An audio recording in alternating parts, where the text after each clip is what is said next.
역할을 하고.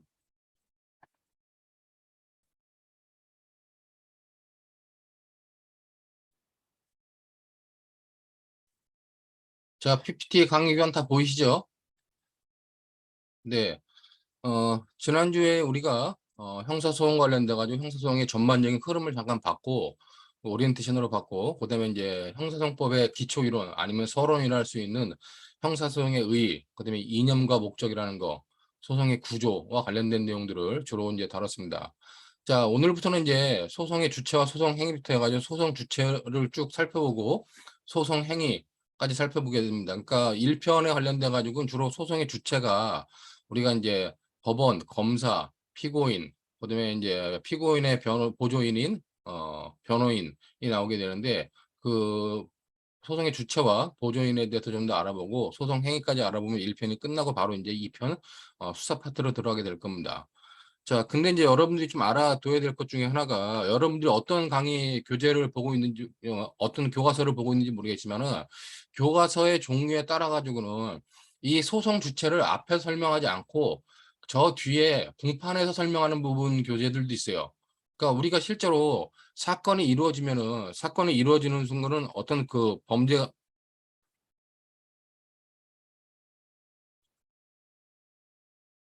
발생했다. 그럼 이 발생된 범죄에 대해서 우리가 이제 이 범죄로 성립할 수 있는지 여부, 증명할 수 있는지 여부 관련돼 가지고 수사를 진행하죠.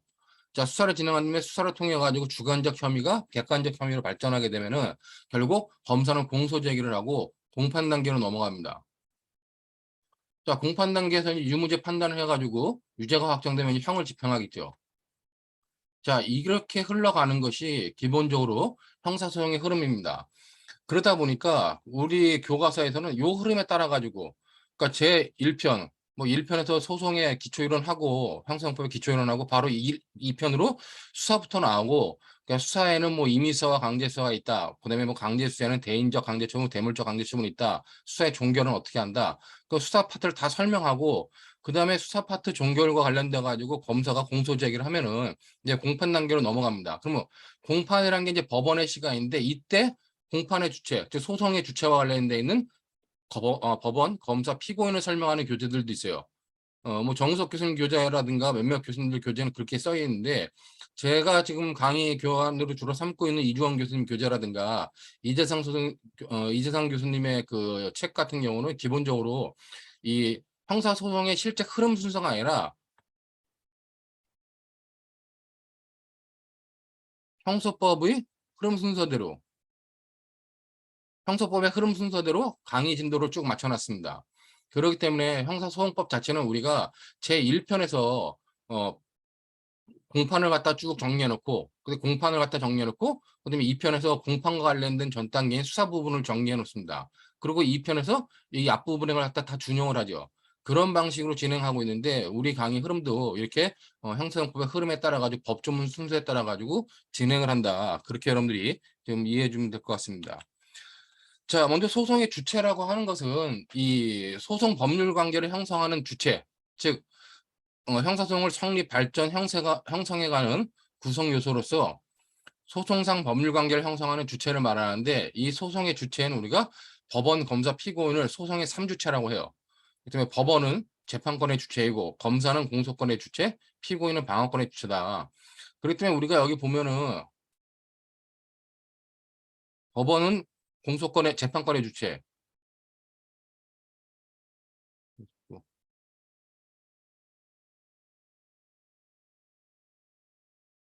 검사는 공소권의 주체, 피고인은 방어권의 주체라고 판단을 합니다. 여기서 이제 검사와 피고인을 합쳐가지고 이 사람들을 공격과 방어의 당사자라 해가지고 두 사람을 우리가 당사자라고 얘기를 해요. 자, 그러기 때문에 당사자주의다. 우리가 지난 시간에 배웠던 소송의 구조와 관련돼 가지고 당사자주의냐 직권주의냐 그랬을 때, 법원이 모든 소송을 주관하는 거는 직권주의. 이 검사와 피고인이 당사자들이 소송의 어떤 주도적 흐름을 진행하는 거는 당사자주의라 했죠.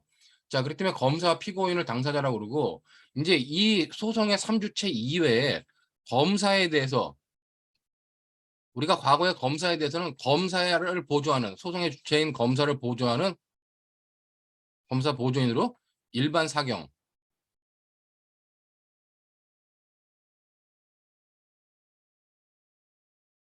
즉 사법경찰이라는 사경이 있었습니다. 근데 이 사경은 지금 어떻게 됐어요? 검사하고의 사경의 지위가 여러분들이 알고 있는 경찰과 검사의 일반적인 지위가 옛날엔 지휘복종 관계였는데 이제는 대등한 협력 관계로 바뀌었기 때문에 이 검사의 보조자로서 사경이라는 걸 인정할 수 없다는 겁니다. 그렇기 때문에 지금은 이걸 설명하는 교재가 없어요. 그러나 피고인의 이제 보조인으로서 피고인의 보조인으로서 대표적인 게 우리가 변호인을 들 수 있죠.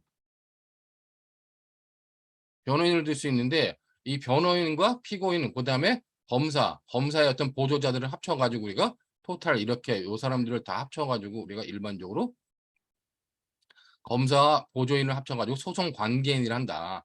그렇다면 소송 관계인을 이렇게 말하는 거고, 그다음에 이 재판에 참여하고 있는 증인, 감정인, 고소인, 고발인 이런 사람들은 그냥 소송에 관여하는 사람이다. 그래서 소송 관여자라고 표현한다. 그렇다면 요 주체와 관련된 이런 내용들은 여러분들이 잘 용어를 정리해가지고 머릿속에 넣어놓는 게 중요합니다.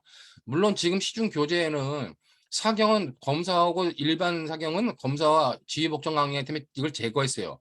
근데 여러분들이 교재에는 안 나오지만은 좀 알아둬야 될 게 특사경이 있습니다. 일반 사법경찰이 있고 특별사법경찰이 있는데 특사경이라는 특별사법경찰은 뭐다? 이 사람은 지금 검사에 아직도 보조자예요. 근데 이거는 원래 지휘복종 관계가 대등 협력 관계로 바뀐 거는 일반 사경과 검사의 관계고 특사경과 검사의 관계는 지금도 지휘복종 관계에 해당한다. 그런 의미들도 여러분들이 좀 알아두시면 될 것 같습니다. 그리고 요런 문제들은 개관에 나왔던 요 문제들은 보통 제가 객관식 문제 출제를 하면은 요 용어들을 잘 이해하고 이제 따라가지고 판단을 하는데 출제를 해보면은 학생들이 여기서 소송 관계인에서 당사자, 검사와 피고인, 보조자를 합쳐서 소송 관계인이라고 하는 거고 법원은 빠지는 겁니다. 근데 요 부분에 대해서 의외로 학생들이 오류를 많이 범해가지고 좀 객관 시험에 틀리는데 그런 것들만 여러분들이 정리해주면은 뭐 개관에 나와 있는 일반적인 내용들은 쉽게 이해할 수 있으리라 봅니다. 자, 그럼 먼저 첫 번째 소송의 주체로서 법원에 관련된 내용을 보도록 하겠는데, 여기 형사재판관과 법원이 있는데 형사재판권이라고 하는 건 형사사건에 대하여 심리 판결하는, 즉 심판하는 국가 권력이에요. 심판하는 거는 사법권이 하는 건데 어떤 사건에 대해서 하냐? 형사사건에 대해서 심판하는 국가 권력, 그걸 우리가 형사재판권이라 한다.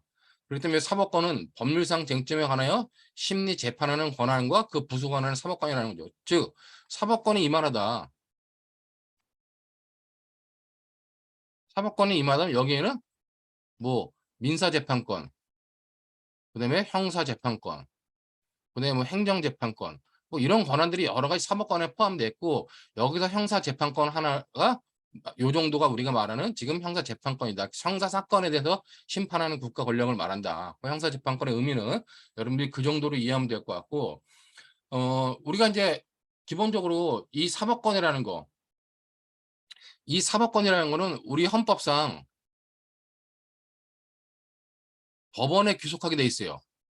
자, 사법권은 법원에 이제 부여되어 있는데, 그럼 법원이라는 의미에 대해서 우리가 두 가지 의미를 쓰는데, 첫 번째, 국법상 의미의 법원과 소송법상 의미의 법원이라고 하는 두 종류의 의미를 우리가 법원의 개념으로 사용하고 있습니다. 여기서 첫 번째 나오는 국법상 의미의 법원이라고 하는 거는 이 사법행정상의 단위의 법원이에요.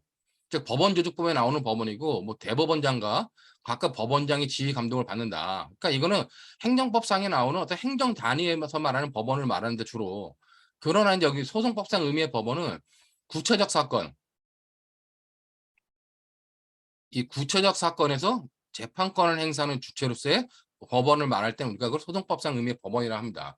주로 형소법에 나오는 법원은 소송법상 의미의 법원이죠. 그렇기 때문에 재판기관을 의미하고 주로 이제 수소법원이라는 의미를 쓴다. 그런 의미로 법원이 좀 나눠진다. 법원의 개념을 이 정도로 여러분들이 보면 될 것 같고 이런 거는 이미 헌법 시간을 통해서도 아마 여러분들이 봤을 겁니다. 그렇기 때문에 법원의 의미가 국법상 의미의 법원과 소송법상 의미의 법원으로 구별되고 소속법상 의미의 법원이 주로 형소법에서 말하는 법원이다. 그렇게 여러분들이 정리하시면 될 것 같아요. 그다음에 이제 국법상 의미의 법원을 보면은 이건 이제 대법원을 정점으로 대법원, 그다음에 어, 대법원 3심, 고등법원 2심, 지방법원 1심의 역할들을 하고죠. 그다음에 지방법원의 종류에 따라 가지고 지방법원 밑에 지방법원 지원을 두고 시군법원을 둔다. 그다음에 이제 고등법원과 같은 2심 역할을 하는 특허법원, 그다음에 1심 역할을 하는 가정법원, 행정법원, 회생법원 등이 있다. 국법상 의미의 법원에 대해서는 요 정도로 여러분들이 간단하게 살펴봐두면 될 것 같습니다. 자, 여기 문제 소송법상, 국법상 법원이 아닌 소송법상 법원의 구성 관련돼 가지고 이 앞부분은 지금 뭐예요? 여기는 이 국법상 의미의 법원을 말하는 겁니다. 근데 여기서 이제 소송법상 의미의 법원 관련돼 가지고 소송법상 법원을 구성하는 방법에는 단독부와 합의부 두 가지로 구성할 수 있어요. 근데 이제 원칙적으로 보면 1심은 단독제와 합의제를 병용하나 단독제가 원칙입니다. 즉 재판관이 한 명인 경우고 합의제는 2명 이상인 경우를 말하는데 우리는 보통 3인을 두고 있죠. 그런 의미로 합의제와 단독제를 병용하는데 단독제가 원칙이다. 그런 의미로 여러분들이 이해하면 될 것 같고, 그러나 이제 1심은 그렇지만 상소심은 뭐요? 여기 상소라는 건 이제 항소와 1심에 대한 불복인 항소와 2심에 대한 불복인 상고, 이 상소심과 상고심 등은 합의제에 의해서 합니다. 무조건. 그렇기 때문에 그런 구별 정도만 여러분들이 이해하면 될 것 같고, 그 다음에 이 밑에 나오는 이제 2번, 3번, 4번 관련돼 가지고 각각의 그 개념들을 좀 이해해둬야 돼요. 합의부 같은 경우는 재판장과 그 배석 판사들이 있습니다. 자, 근데 합의부에 여기 재판장이 있고,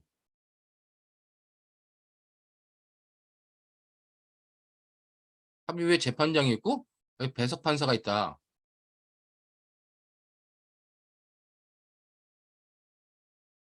이랬을 때 이 세 명의 재판관들, 이 세 명의 재판관들은 뭐요? 세 명의 재판관은 사건의 심리 재판, 사건을 심리하고 재판하는 재판장과 다른 법관과 권한이 동등해요. 즉, 이 배석 판사라든가 좌배석, 우배석하는 배석 판사들과 재판장은 사건을 심리하고 재판할 때에서는 기본적으로 재판장과 동일한 권한이 있다는 겁니다. 그러나 이제 재판장은 여기 뭐 소송 절차의 진행과 관련하여 재판장의 권한이 인정되는데, 재판장의 권한은 소송 절차의 진행과 관련된 것만 인정된다. 그러므로 이제 뭐 공판기일을 지정하거나 아니면 소송 지휘를 하거나 법정 경찰권을 행사하는 것은 재판장만이 할 수 있다. 때문에 소송 절차의 진행과 관련된 것만 재판장이 하는 거고, 나머지 심리와 판결에 관련된 재판에 관련된 거는 배석 판사와 똑같이 판단한다. 그렇게 합의부의 재판장과 그다음에 뭐 나머지 배석 판사들을 여러분이 구별하면 될 것 같고, 여기서 이제 수명법관이 뭐냐? 수명법관은 합의체 법원이 그 구성원인 법관에게 특정한 소송 행위를 하도록 명하였을 때 그 명을 받은 법관을 수명법관이라요. 그러니까 쉽게 말하면 이렇게 합의부에서 재판장이 관련돼 가지고 뭐 재판장이 관련돼 가지고 구속적부 신문을 하거나 아니면 현장 검증을 해라. 이렇게 뭐 다 나갈 필요 현장 검증을 해라 가지고 이 재판장이 이쪽 배석 판사한테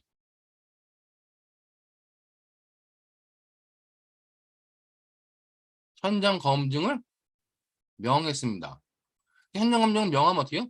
이 배석 판사가 나와서 현장 검증하고 오는 거예요. 자, 그랬을 때 이 배석 판사를 뭐라 하느냐? 이 사람을 우리가 수명 법관이라 한다. 즉, 받을 숫자에다가 명령 영자죠. 그렇기 때문에 이 수명 법관이라 하는 의미는 결국 재판장의 명을 받아가지고 진행하는 법관. 이 사람을 수명 법관이라고 하는 겁니다. 그렇기 때문에 재판장과 수명 법관은 같은 합의부 내에 있는 사람이겠죠. 그렇기 때문에 재판장이 소송 절차의 진행 관련된 명령을 할 수 있다. 이렇게 여러분들이 판단하면 될 것 같고, 그럼 수탁 판사는 뭐냐? 수탁 판사는 다른 법원, 합의부가 아닌 다른 법원에 소속되어 있는 판사한테 이 합의부에서 부탁을 하는 거예요. 야, 이거 우리가 해드릴 일인데 그쪽에서 좀 해주세요. 라고 이렇게 부탁하는 거. 그런 의미로 여러분들이 부탁을 받는 판사를 수탁 판사를 한다. 그러니까 다른 법원의 판사에게 일정한 소송 행위를 하도록, 여기서 뭐 일정한 소송 행위를 하도록 촉탁한다. 뭐 법률상 용어는 촉탁이라는데 여러분들이 쉽게 생각하면 촉탁하는 경우라 생각하면 되고, 촉탁이라는 의미를 다른 법원에 있는 판사한테 부탁하는 경우를 말한다. 그렇게 여러분들이 이해하시면 될 것 같습니다. 기본적으로 뭐 증인신문을 촉탁하거나 그 증인신문을 해야 되는데 합의부에서 하기가 멀어. 저 지방에 있어서. 그럼 다른 법원 판사한테 증인신문을 해달라고 부탁할 수 있다는 겁니다. 그 부탁을 받은 판사, 그 사람을 우리가 수탁 판사를 한다. 그렇게 여러분들이 보면 되고, 자, 그다음에 수임 판사라고 하는 건, 자, 여기서 이제 수소법원이라는 게 나오는데 이 수소법원을 앞에서 마치면은 여기 보면은 이 소송법상 의미의 법원은 수소법원이라고 합니다. 이 수소법원은 공소가 제기된 법원을 말하는 거예요. 검사가 공소를 제기하면 그 검사가 서울중앙지검 검사가 서울중앙지방법원에 서울중앙법원인가요? 지방법원인가 모르겠는데 하여튼 서울중앙법원에 공소제기했다. 그럼 서울중앙법원이 공소제기했기 때문에 그 법원이 수서법원이 되는 겁니다. 만약에 동부지방검찰청 검사가 동부지법에 공소제기를 했다. 그럼 동부지법이 수서법원이 되는 거예요. 그러니까 공소를 제기받은 법원, 이 수서법원과 독립하여 소송법상 권한을 행사할 수 있는 개개의 법관, 이런 법관들을 우리가 수임판사를 한다. 그렇기 때문에 수임판사의 대표적인 게 뭐냐, 이 소송법상의 권한의 대표적인 게 뭐냐면 우리가 쉽게 말하면 영장 발부입니다. 여러분들이 뭐 사회적으로 알고 있겠지만은 일반 법률을 모르더라도 요즘은 구속영장을 청구하고 하면은 영장을 발부해주는 영장 전담 판사가 따로 있죠. 각 법원마다. 그런 영장 발부를 전담하는 판사들을 우리가 주로 수임 판사를 한다. 물론 여기에는 영장 발부 이외에도 뭐 증거 보존이라든가 아니면 그 뭐 증인신문,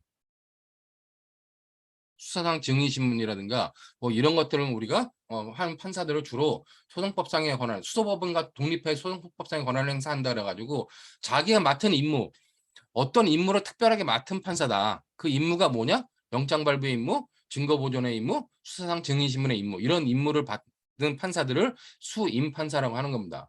뭐 요 개념은, 여기 나오는 개념은 여러분들이 그냥 잘 이해하고 한 번씩 외워두면 돼요. 이제 외워둔다기보다 자꾸 보면 이제 이해가 되겠죠. 그렇기 때문에 관련돼 가지고 그런 법률적 용어들, 이 자체가 어떤 객관식 시험에 나오거나 뭐 그렇게 중요한 건 아닌데 용어를 정확하게 이해하고 있는 것이 중요하다. 그런 의미로 여러분들이 관련된 내용들을 진행하면 될 것 같습니다. 자, 다음으로는 이제 법원의 관할이라고 하는 것이 나오는데, 여기서 이제 법원의 관할이라고 하는 것은 특정 법원이 특정 사건을 재판할 수 있는 권한, 이걸 우리가 법원의 관할이라고 그래요. 즉 관할이라는 건 특정 법원이 특정 사건을 재판할 수 있는 권한이다. 즉 각 법원에 대한 재판권의 분배를 우리가 이 관할이라고 얘기하는 겁니다. 자, 이 관할과 법원의 관할과 구별해야 될 것 중에 하나가 사건 배당이 있어요. 자, 관할권이 있는 법원에 다수의 재판부가 있다. 쉽게 말하면, 자, 여기 A 법원이 있습니다. 여기 B 법원이 있고 여기 C 법원이 있어요. 자, 어떤 사건이 있는데 이 사건을 A 법원이 심판할 것인지, B 법원이 심판할 것인지, C 법원이 심판할 건지, 이걸 구별하는 거, 이걸 정하는 기준이 바로 관할에 관련된 부분이에요. 그렇기 때문에 여기는 뭐다? 이렇게 나눠주는 거, 요거는 어떤 특정 사건을 특정 법원이 심판해라. 요걸 우리가 관할이라고 하는 겁니다. 근데 그럼 특정 사건이, 자, 어떤 사건이 있는데 사건이 수원지방법원에 이제 배당이 됐습니다. 수원지방법원에 관할권이 있어요. 그럼 A 법원에는 재판부가 많을 거 아니에요. 법원의 재판과 딸랑 하나가 있는 것이 아니라 여기 보면 1재판부 단독부, 2재판부 단독부, 그다음에 뭐 3재판부, 이건 뭐 합의부, 이렇게 각각 법원의 재판부가 있잖아요. 재판부가 있을 때 그럼 이 법원 중에서 A라는 법원의 특정 사건을 심판할 수 있는 권한이 있는데, 재판할 수 있는 권한이 있는데, 그럼 A 법원 내에서 누구한테 맡길 것이냐? 요 부분은 우리가 바로 이거는 사건 배당 아니면 사무 분담이라 한다.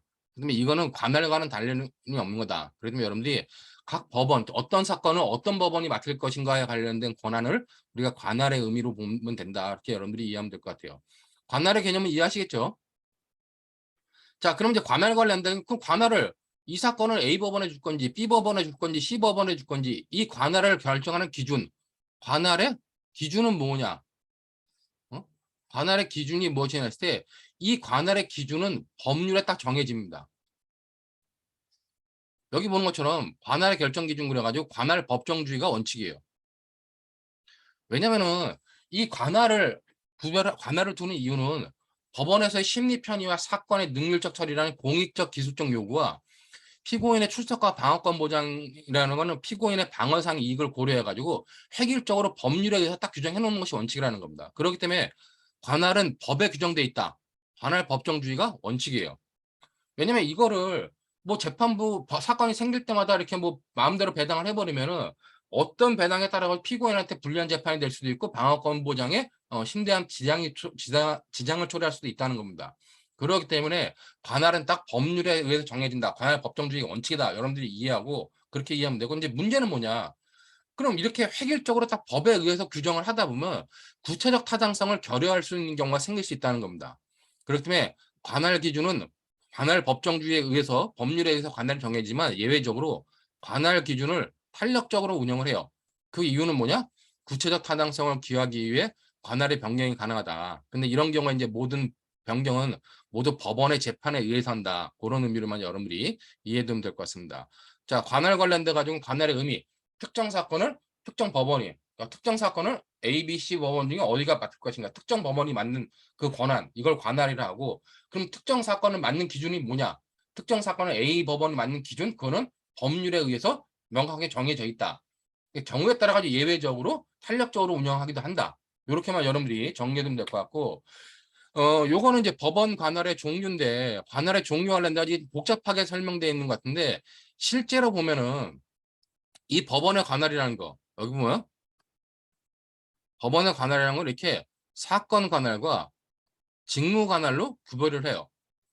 근데 여기서 이제 중요한 것 중에 하나가, 여기 여러분들 보시면 알겠지만은 이 법원에 관한 사건, 피고 사건의 심판을 누가 할 것이냐, 심판에 관한 관할과 그다음에 특정 절차, 특정 절차를 누가 진행할 것이냐, 뭐 재심은 대법원에서 한다, 비상상고도 대법원에서 한다, 재정신청은 고등법원에서 한다.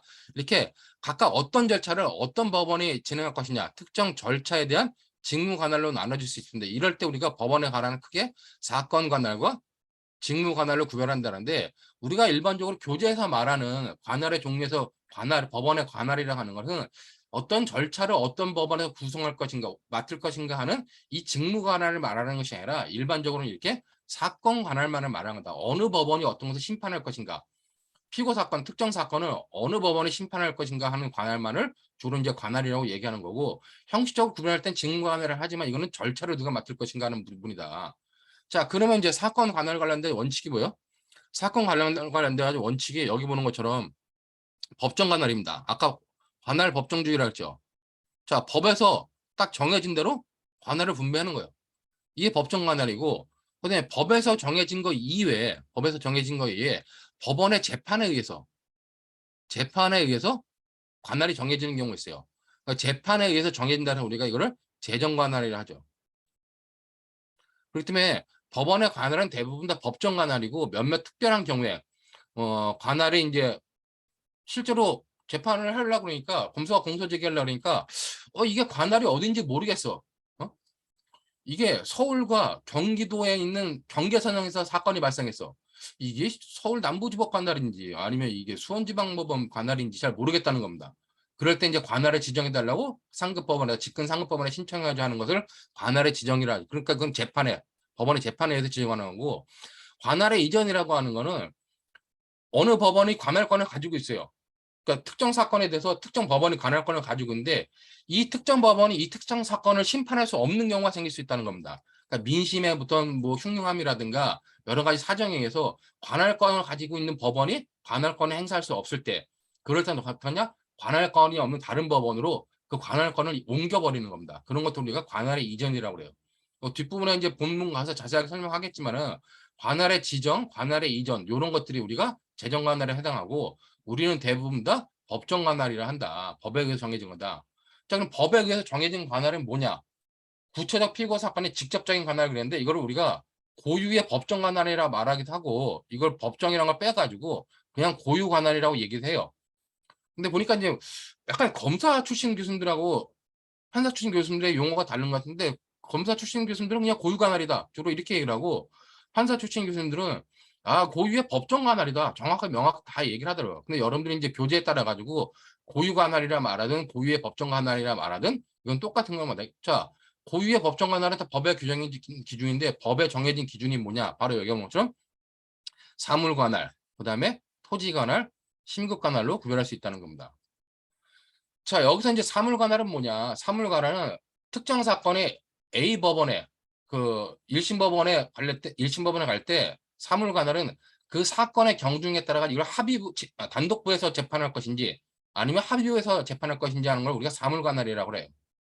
이게 토지관할이라는 건 재판적이라고 하는데 이 사건이 어디서 발생했느냐에 따라 가지고 발생지에 따라 가지고 아니면 피고인이 현재지, 주소, 거소 이런 것들을 중심으로 재판할 법원을 정하는 걸 이거 토지관할이라고. 심급관할은 1심에서는 단독 판사가 맡으면 2심은 뭐다? 지방법원 본원 합의부에서 맡고 3심은 대법원에서 맡습니다. 그다음에 이제 1심을 지방법원 합의부에서 맡았다. 그럼 2심은 고등법원에서 맡아요. 그리고 3심은 대법원을 맡죠. 그렇게 심급에서 어느 법원이 맡을 것인가 하는 걸 우리가 심급 관할이라고 하는 겁니다. 자, 원칙은 그럼 뭐겠어요? 고유의 법정 관할. 법정 관할이 이것이 원칙이라는 겁니다.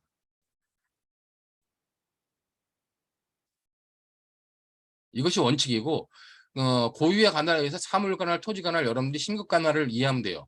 자, 근데 이제 중요한 건 뭐냐? 여기에 고유의 법정 관할 이외에도 관련 사건 관할이라는 게 있습니다. 자, 이건 뭐냐면은 토지 관할 같은 경우는 여러 군데 있을 수도 있고 사물 관할 같은 경우 여러 군데 있을 수도 있다는 겁니다. 자, 그러다 보니까 고유 관할이 인정되어 있는 사건과 관련되어 있는 사건. 어떤 사건은 서울중앙지법의 합의부에 배당이 됐어요. 갑이라는 애가 범죄 저질렀는데 그 저지른 범죄가 서울지방법원 1심법원 합의부에 배당돼 있는데 또 갑이라는 애가 저지른 또 다른 범죄는 수원지방법원 단독 판사가 관할하고 있습니다. 자, 그랬을 때 갑이라는 애가 저지른 사건이 여러 개 있을 때 그 사건을 하나로 묶어서 그냥 합의부가 있는 고등법원 합의부에서 서울중앙지방법원 합의부에서 관할하고 있을 때 그 합의부에서 관할하는 사건을 고유 관할이라고 하고 그다음에 관련 사건 수원지방법원에 있는 단독부에 있는 사건을 관련 사건이라 가지고 그런 거는 하나의 재판부에서 심판하도록 하는 것을 우리가 관련 사건 관할이라 한다. 그런 의미로 간단하게 여러분들이 이해하고 있으면 될 것 같습니다. 자, 그럼 이제 관련돼 가지고 구체적 내용들을 좀 살펴보겠는데 먼저 법정 관할. 법정 관할이라고 하는 여기 이제 법정 관할이라 했지만 고유의 법정 관할이죠. 법정 관할 중에 첫 번째 고유의 법정 관할이고 아까 사물 관할이라고 하는 거는 1심에서 단독 판사가 맡을 것이냐, 합의부의 사이에서 단독 판사가 맡을 것이냐, 합의부에서 맡을 것이냐. 이거는 이제 사건의 경중과 성질에 따라 가지고 이렇게 단독 판사와 합의부에서 맡기도 해요. 근데 여러분들 이거 잘 봐야 되는 게 제가 정리해 놓은 겁니다. 이거는. 어, 우리 법원은 원칙적으로 1심은 단독 판사가 원칙이에요. 그렇다면 1심 형사 사건의 원칙은 뭐다? 법원조직법 7조 4항에서 원칙으로 단독 판사가 원칙입니다. 1심 사건은 무조건 단독 판사가 맡는 게 원칙이에요. 근데 1심 사건에서도 이 사건이 좀 경중이 있어서 사건이 좀 무거운 사건이다. 그러면 예외적으로 1심에서 합의부가 맡기도 한다는 겁니다. 법원조직법 32조 1항에 나와 있는데 이렇게 보면 사형이라든가 무기, 단기 1년 이상의 징역 금고 및 이와 동시에 심판할 공범 사건. 즉 우리가 이걸 중재 사건이라 하는데 이런 중재 사건의 대표적인 예가 여러분들이 보면 살인이라든가 상해치사라든가 폭행치사 다 뭐요? 사람이 사망하는 경우와 관련돼 가지고 뭐다? 이건 단독 판사가 아니라 대부분 다 합의부의 사물 관할이 인정된다. 자, 그렇기 때문에 원칙적으로는 뭐냐? 원칙적으로는 단독 판사지만 이렇게 중범죄에 있어서는 중죄에 있어서는 합의부가 담당을 한다. 그다음에 합의부가 스스로 결정한 사건. 합의부가 우리가 할게라고 한 사건을 재정 합의 사건이라는데 이런 경우는 합의부가 맡아요. 그다음에 이따가 이제 법원 관련된 법관의 제척 기피 사건이 나오는데 지방법원 판사한테 제척 사유가 있거나 기피 신청을 했다. 그럼 이런 사건들도 합의부에서 맡습니다. 그다음에 이제 다른 법률에 의하여 지법 합의부의 권한에 속하는 사건 이런 것들은 전부 다 여기 합의부에서 담당을 한다는 거예요. 그러니까 이게 뭐야? 원칙이죠. 얘는 뭐요? 이건 예외입니다. 자, 그렇다면 여러분들이 1심 사건은 단독 판사가 원칙. 그다음에 그 단독 판사가 원칙이고 예외적으로 합의부가 한다. 여기까지 하면 되는데 이 합의부에서 해야 될 사건임에도 불구하고 또 예외로서 이걸 다시 일로 넘기는 게 있어요. 이렇게. 즉 여기 보면 사형 무기 단기 1년 이상의 중대 사건이라는데 무기 또는 단기 1년 이상의 징역이나 금고에 해당한 사건이라도 중대 사건이라 할지라도 사안이 단순하거나 발생 빈도가 높은 사건 이때는 뭐요? 이거는 법관이 보고 뭐 복잡하게 생각할 필요 없어. 아, 이거는 이거네. 야, 이건 저거네. 야, 이건 유죄, 이건 무죄. 쉽게 판단할 수 있다. 단순하, 복잡하지 않다. 그런 사건은 비록 중대 사건이라 할지라도 단기 1년 이상에 해당하는 중대 사건이라 할지라도 뭐예요? 예외 또 예외를 인정해가지고 그냥 단독 판사가 맡기도록 단독 판사가 맡도록 해놨다는 겁니다. 이걸 이제 사물 관할 중에서 단독 판사의 관할로서 예외다 이렇게 인정을 해요. 여기 나와 있는 이 전체가 단독 판사 관할이다 이렇게 여러분들이 이해하면 될 것 같습니다. 여러분들 아직 형법 강론 공부 안 했죠? 어? 요거는 나중에 형법 강론하고 서강대는 특별형법을 강의 안 하던데 뭐 나중에 혹시 여러분들이 제 형사 형법 연습 강의 여러분 제가 이제 특별법 관련된 것들 다 정리해 놓은데 형법상의 특수상해, 특수절도, 특수공갈, 상습 작물 사건, 그다음에 폭적법 위반 중 일부, 병역법 사건, 특가법 위반 중 그다음에 도주치사상 이건 이제 사고 후 도주치사상이고 누범절도 누범작물, 그다음에 위험운전 치사상 봉업범죄 사건, 부수법 사건, 도로교통법 위반, 음주운전과 음주축정 불응 이런 것들은 전부 다 뭐요? 전부 다 단독 판사가 맡는다는 거예요. 얘네들은 실제로 법정형이 1년 이상의 단기가 1년 이상임에도 불구하고 얘네들은 사건이 단순하고 발생 빈도가 높기 때문에 단독 판사가 쉽게 판단할 수 있는 부분이다 생각해가지고 이를 넘어갔다는 겁니다. 자, 그 다음에 이제 교재에 따라 가지고 들어와 있는 교재도 있고 안 들어와 있는 교재도 있는데 단독 판사에 관하여 하나 더 들어온 게 있어요. 여기 보는 것처럼 여러분들이 중대재해특별법 지금 중대재해특별법이 시행되고 있죠. 이 중대재해특별법의 일부 이거는 2020년 21년 12월 21일 날부터 이게 들어왔다는 겁니다. 그렇기 때문에 여러분들이 법원조직법에 보면은 이렇게 중대재해특별법의 일부 사건에 대해서도 합의부가 아닌 단독부 판사가 담당하게 된다. 그렇게 여러분들이 이해하고 있으면 될 것 같습니다. 그렇기 때문에 사물관할은 이렇게 합의부가 할 것이냐 단독부가 할 것이냐 그리고 기준만 여러분들이 정확히 이해하면 되고 아직 형법을 다 총론 강론까지 안 배웠기 때문에 여러분들이 이게 무슨 의미야 도대체 특수상해? 상해 특수자 붙었네? 특수절도? 절도에 특수가 붙었네? 특수공갈? 공갈에 특수가 붙었네? 뭐 이렇게 생각하면 지금 아무것도 이해가 안 돼요. 근데 이 부분은 나중에 강론까지 공부하고 다시 보면은 여러분이 충분히 이해될 수 있습니다. 뭐 상해인데 특수상해라는 건 이제 뭐 단체 다중의 위력을 보이거나 위험한 물건을 휴대하고 상해하는 경우 뭐 특수절도 같은 경우는 이제 관련돼 가지고 뭐 여러 가지 종류겠죠.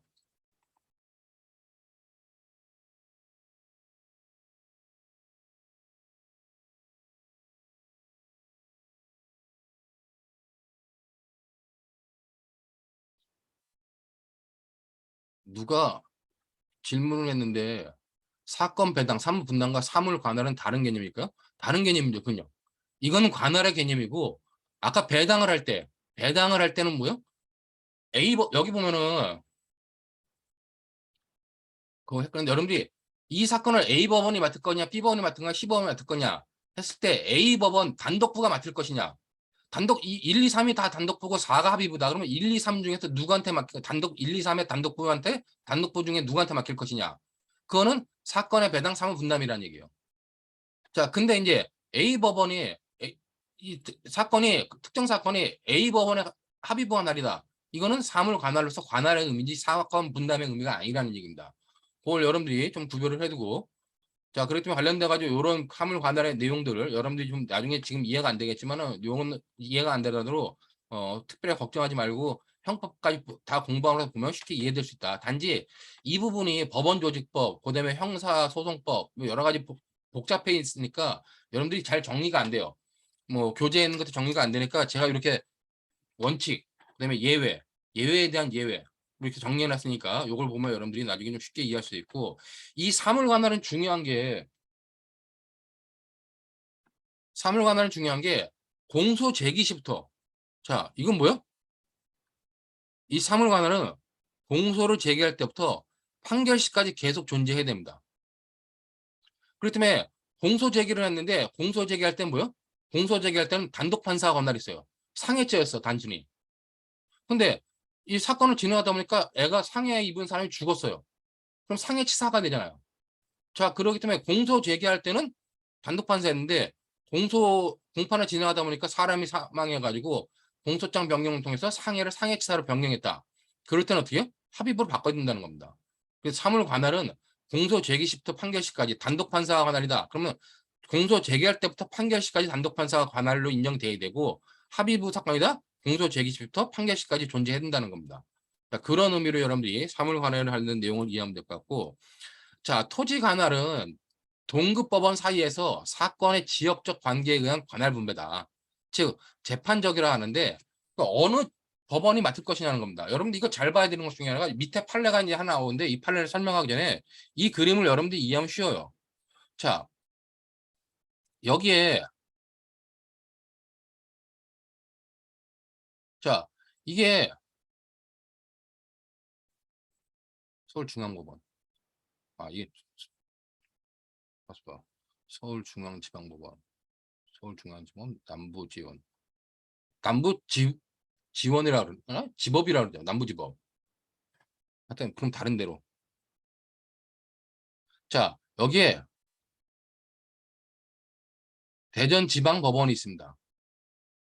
자, 대전지방법원이 이만큼 대전지방에 요 정도로 관할을 해요. 자, 그럼 여기에 대전지방법원에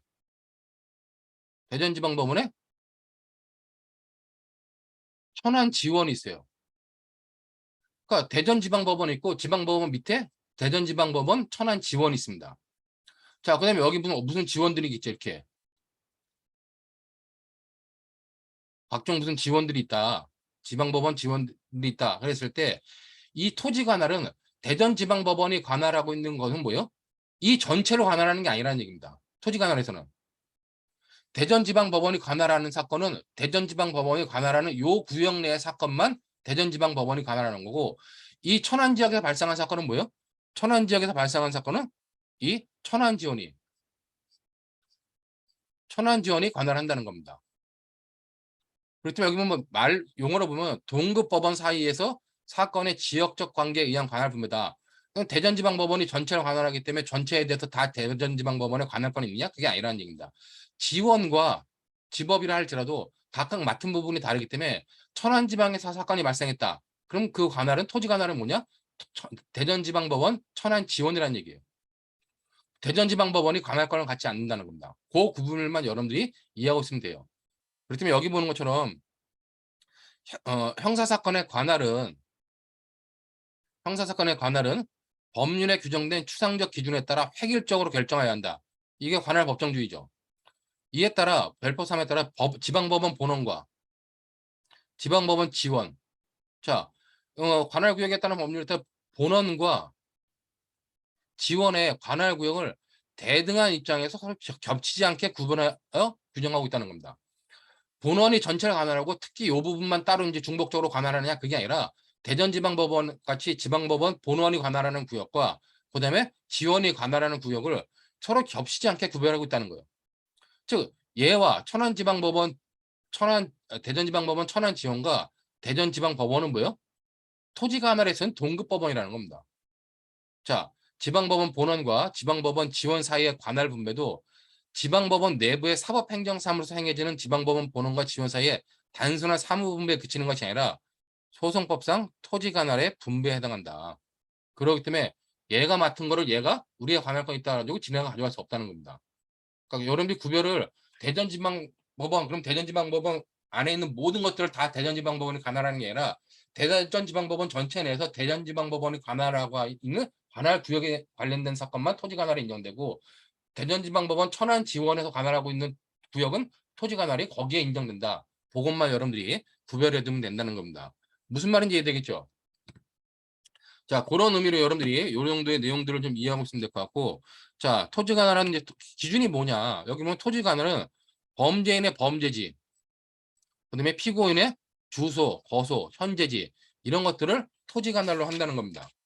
자, 토지 관할을 기준으로 할 때 범죄지를 기준으로 하는 이유는 뭐냐? 범죄지는 사실상 범죄의 모든 증거와 현장이 범죄지이기 때문에 그 범죄지를 관할하는 법원에서 심판하는 게 맞겠죠.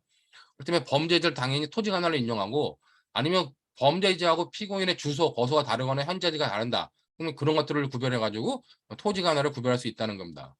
그다음에 이제 여기 4조 1항 그렇고 4조 2항은 국외에 있는 대한민국 선박 항공기 내에서 범한 범죄에 관하여는 그 외에 선적지, 기적지 또는 범죄 후에 선착지, 기착지도 토지 관할이 인정된다는 겁니다. 그렇기 때문에 우리가 뭐 기국주의 형법에서 기국주의가 속지주의에서 기국주의에 의해서 확장되듯이 여기 관련돼 가지고도 이렇게 확장이 된다. 자, 근데 여러분들 중요한 게 아까 사물관할은 뭐였어요?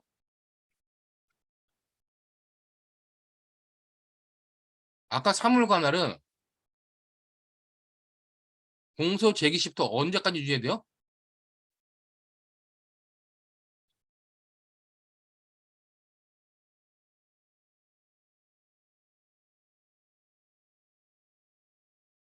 재판시까지 쭉 유지가 돼야 돼 이게 사물관할은. 자, 근데 여기 뭐예요? 토지관할은 뭐냐? 공소 제기 시점을 기준으로 판단하면 되고 이 뒤에는 변경돼도 상관이 없다는 겁니다. 그렇기 때문에 공소 제기를 할 때 범죄제에다가 공소 제기를 했어요. 근데 범죄제가 공소 제기했는데 나중에 바뀔 수도 있다는 거죠. 그 근데 피고인의 주소에다가 공소 제기를 했습니다. 근데 피고인의 주소가 바뀔 수 있잖아요, 이렇게요. 그렇기 때문에 사물관할이 유지돼야 되는 거는 공소 제기시부터 재판시까지 제기돼야 되겠지만 이 토지관할은 공소를 제기할 때만 있으면 된다. 그런 의미를 구별해 두면 될 것 같고 뭐 교재에 따라가 좀 범죄지를 자세하게 설명하는데 여러분들이 범죄지는 그냥 일상적으로 알고 있는 범죄지를 말하면 됩니다. 근데 단순히 예비 음모지는 범죄지가 아니죠. 그러나 예비 음모로 처벌하는 범죄가 있을 땐 그 범죄의 예비 음모지도 범죄지에 해당한다는 거예요. 그런 건 상식적 수준에서 여러분들이 보면 될 것 같고 자, 그다음에 심급관할이라는 건 상소관계의 관할 그래가지고 상소심법원의 심판권이라 하는데 자 1심, 2심, 3심이 있습니다. 자 1심은 보통 우리가 지방법원 해봤죠. 그다음에 2심은 일반적으로 우리가 고등법원에 맞고 3심은 대법원에서 맞습니다. 자 근데 이제 1심 관련돼 가지고도 여기 보면은 아까 사물관할이 있었죠. 사물관할에 따라 가지고 단독 판사가 맞기도 하고 지방법원 합의부에서 맞기도 한다는 겁니다. 자 1심을 지방법원 지법 단독 판사가 있어요. 자, 지법 단독 판사가 하거나 아니면 지원 단독 판사가 할 수도 있죠. 자, 이렇게 지법 단독 판사가 있다. 그럼 2심은 고등법원이 아니라 이때는 뭐다? 지방법원 본원. 아까 이제 대전지방법원을 따졌으면은 천안지방법원, 천안지방법원, 아니구나. 대전지방법원, 천안지원 단독 판사가 판결을 했다. 그럼 사건은 어디로 가요? 지방법원 본원 합의부로 갑니다. 대전지방법원 본원 합의부에서 2심을 한다는 거예요. 그러니까 지방법원 본원 합의부에서 하고 그다음에 3심을 대법원에서 한다는 겁니다. 그러나 지방법원 합의부에서 했다. 합의부에서 한 경우는 바로 그냥 고등법원으로 가고 바로 대법원으로 간다. 그러니까 신급관할은 이런 거다. 그렇기 때문에 여러분들이 법정관할이 원칙인데 관할 법정제 법에 의해서 정해진 원칙인데 그 고유의 법정관할들이 뭐냐? 사물관할은 단독 분야 합의 분야, 토지관할은 재판적이 어디에 있느냐 따라 구별하고 심급관할은 1심에서 단독부가 있을 때는 2심은 본원 합의부에서 한다. 3심은 대법원에 한다. 그다음에 일반적으로는 합의부에서는 지방법원 합의부, 고등법원, 3심 대법원으로 간다. 요것만 여러분들이 구별해주면 심급관할은 어렵지 않게 이해할 수 있다고 봅니다. 자, 다음으로 이제 중요한 게 이 관련 사건 관할이에요. 자, 관련 사건 관할이라는 건 뭐냐면 아까 봤지만은 우리가 그 앞부분에 봤을 때 자, 여기에 고유 관할이 있었고 고유 관할에서 사물 관할, 토지 관할, 그다음에 신급 관할이 있었어요. 자, 이 고유의 관할 이외에 여기서는 관련 사건 관할이 있습니다.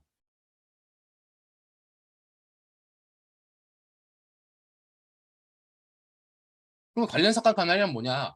관할에 인정된 하나의 피고 사건을 전제로 즉 고유 관할, 사물 관할이나 토지 관할이나 신급 관할에 인정되는 이 고유의 관할 즉 관할이 인정되는 하나의 피고 사건 즉 어떤 고유 관할이 인정된다는 거죠. 고유 관할이 인정되는 사건을 전제로 이 고유 관할이 인정된 사건과 주관적 관련 아니면 객관적 관련이 있는 사건을 말한다.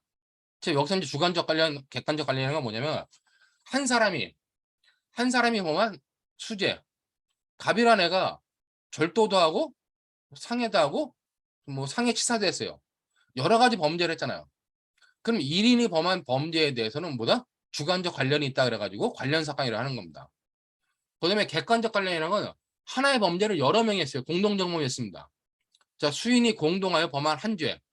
자, 이런 경우는 우리가 객관적 관련이라는데 이런 관련 사건이라고 했을 때 이 관련 사건을 갖다가 관련 사건으로 인정하는 주관적 관련성, 객관적 관련성을 인정하는데 주관적 관련성을 인정하는 이유가 뭐냐? 바로 이 뒷부분에 나오는 것이 이유예요. 즉 1인이 범한 여러 가지 사건을 하다 보면 중복 심리를 할 수 있고 그다음에 중복 심리를 때문에 그걸 방지하고 그다음에 한 사람이 저지른 범죄를 절도죄에 대해서 재판하고 그다음에 상해죄에 대해서 재판을 하고 상해치사죄 재판을 하면 판결이 각각 나올 거냐. 1년, 2년, 뭐 5년 나오면 어떻게 해요? 도합 8년이 되잖아요. 근데 이거를 하나의 사건으로 관여를 해가 하나의 사건으로 묶어서 심판을 하게 되면은 양형상 피고인한테 이익이 될 수 있어요. 그렇기 때문에 그런 이유 때문에 주관적 관련을 인정하는 이유는 주로 양형상 피고인의 양형상 이익 때문에 주관적 관련성을 인정하는 거고 그다음에 이제 하나의 사건에 대해서 여러 사람이 관여한 이 객관적 관련돼 가지고 증거가 공통되잖아요. 자, 어떤 사건이 A라는 사건이 있어요. A라는 사건이 있는데 여기에 관련돼 가지고 갑, 을, 병이 공동정범으로 행위를 했습니다. 근데 갑 사건은 저기 뭐 서울지방법원에서 맞고 을 사건은 A 사건에 대해서 을이라는 사람이 재판은 수원지방법원에서 받고 그다음에 병이라는 사람 사건은 저 대전지방법원에 맡았다. 그러면 A라는 사건에는 얘네들이 공동정범이면 얘네들은 뭐예요? 다 이 사건에 대해서 유죄가 있냐면 똑같이 유죄가 있는데 어느 병원은 어느 법원은 유죄, 어느 법원은 무죄, 어느 법원은 형량이 달라져. 그러면 판결의 모순을 방지하고자 이런 사건들은 객관적 관련이 있는다 해가지고 하나의 사건으로 병합해서 심리하자는 겁니다. 자, 그때 수인이 공동하여 범한 일죄, 증거가 공통되고 판결 모순을 방지하기 위해서 관련 사건으로 인정한다는 겁니다. 자, 그렇기 때문에 형사소송법은 고유의 법정 관할을 수정해가지고 고유의 관할을 수정해요. 관련 사건에 대해서는 본래 관할권이 없는 법원이라도 그 관할권을 인정하고 있습니다. 즉 관련돼 가지고 쉽게 말하면 아까 봤던 것처럼 자 갑이 저지른 범죄가 단순 절도 그다음에 상해치사 그다음에 관련돼 가지고 뭐 살인죄를 각각 저질렀다 갑이. 자 이런 경우 절도 같은 경우는 1심 법원 1심 단독부죠. 1심 단독이고 상해치사다 그는 이거는 1심이지만 1심 합의부예요. 근데 살인사건도 1심 합의부입니다. 근데 얘는 뭐다? 얘는 서울, 얘는 수원, 얘는 대전. 자, 이런 경우에 관련돼 가지고 이 상해치사죄에 대해서는 수원지방합의부의 사건이기 때문에 이 대전지방법원 1심 합의부에서 관할권이 인정되지 않는다는 겁니다. 자, 이랬을 때 이걸 갖다가 대전지방법원 합의부에서 한 얘네들을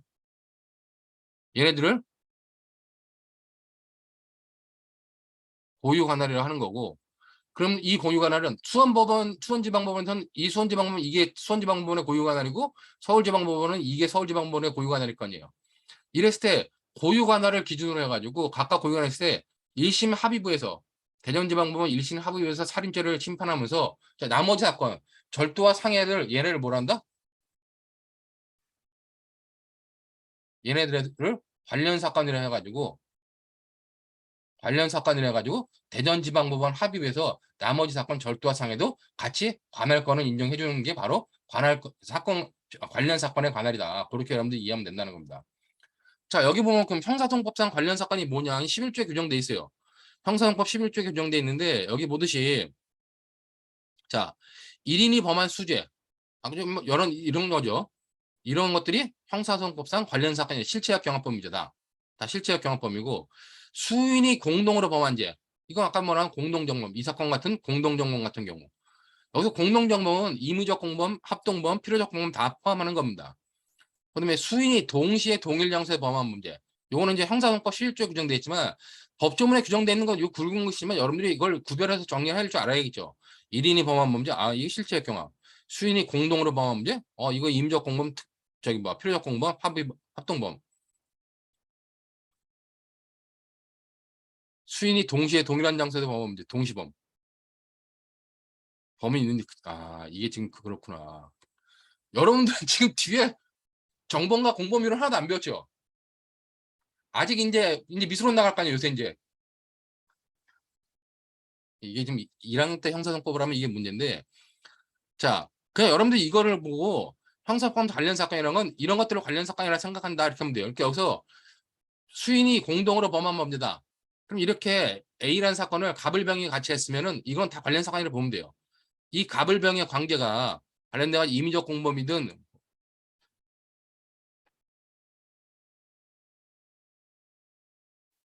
상해치사 때도 1심이 하고 있는데 살인죄가 고유 관할인 이유가 있을까요?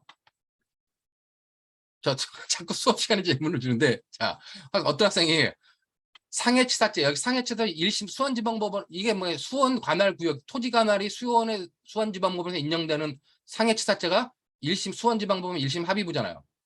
자, 수원지방법원 1심 합의부가 이게 고유 관할에 있는 거예요. 근데 기준을 난 이걸 잡았잖아, 그냥. 만약에 수원지방법원, 상해치사죄인 수원지방법원을 고유 관할로 생각하고 수원지방법원에서 야, 나머지 사건을 관련 사건으로 해가지고 얘네들한테도 관할권을 인정할 수 있다는 겁니다. 지금 예를 든 거는 살인사건인 대전지방법원 1심 합의부 사건을 고유 관할로 보고 나머지는 관련 사건으로 이 대전지방법원의 관할 사건으로 관할권을 인정해 준다는 거예요. 수원지방법원 1심 합의부를 관할 사건으로 보면은 나머지 서울지방법원 절도죄하고 대전지방법원 살인죄는 관련 사건으로 수원지방법원에 관할권이 있다는 겁니다. 절도 사건을 고유 관할로 보고 나머지 관련 사건들은 뭐다? 나머지 사건들은 관련 사건으로 관할권이 인정된다는 거예요. 자, 그럼 여기서 중요한 게 좀 이따 나오는데 그게 나오는 부분이 뭐냐? 그러면은 어떤 기준에 의해서 누가 가져갈 것이냐? 이걸 관할이 다 인정된다면은 그 기준은 뒤에 나와요. 무슨 말인지 이해되겠죠? 자, 그렇다면 여러분들 여기서 말하는 임의적 공범, 합동범, 필요적 공범 개념은 그냥 여러 명이 저지르는 범죄다. 동시범도 역시 그런 거다. 그런 거면 이해하면 되고, 여기 이제 또 범인 은닉, 증거인멸, 위증죄, 허위감정, 통역죄, 작물죄 관한 죄가 그 본범죄라는데 이거는 뭐냐면은 범인을 은닉한 사람이 있으면은 원래 범죄를 저지른 범인이 있을 거 아니에요. 범죄를 저지른 범인이 있고 그 범인을 은닉한 사람은 범인 은닉죄로 처벌을 해요. 자, 증거가 있으면 어떤 범죄 증거가 있을 거 아니에요. 그 범죄를 저지른 놈이 있고 그 범죄 저지른 놈이 증거를 인멸한 사람이 있으면 그 인멸한 사람을 인멸죄로 처벌한다는 겁니다. 여기서 말하는 본범이라는 거는 원래 본범을 말하는 겁니다. 그러므로 이런 걸 형사법상 관련 사건이라 한다. 이렇게 관련 사건이라고 관련 사건에 대해서는 뭐요? 고유 관할을 가지고 있는 법원이 관할에 인정된다는 거예요. 지금 여기서 여러분이 관련 사건의 관할이라 그랬을 때 이것을 누가 맡을까 하는 문제는 뒷부분에 나오는 거고 지금 뭐냐? 여기 보는 것처럼 대전지방법원 1심 합의부에서 살인죄에 대해서 고유 관할이 있다면 갑의 살인죄에 대해서 갑의 나머지 범죄들도 관련 사건의 관할이라고 그래가지고 이 대전지방법원에 관할권을 인정해 준다는 겁니다. 관할권이 원래 없었잖아요. 중요한 건 여기 보는 것처럼 본래 관할권이 없는 법원, 즉 이 절도죄와 상해죄에 대해서 대전지방법원 관할권이 없음에도 불구하고 그 관할권을 인정해 주는 거다. 그런 의미로 여러분들이 이해하면 된다는 겁니다. 자, 그럼 이제 관할권을 인정할 때 그럼 그 기준은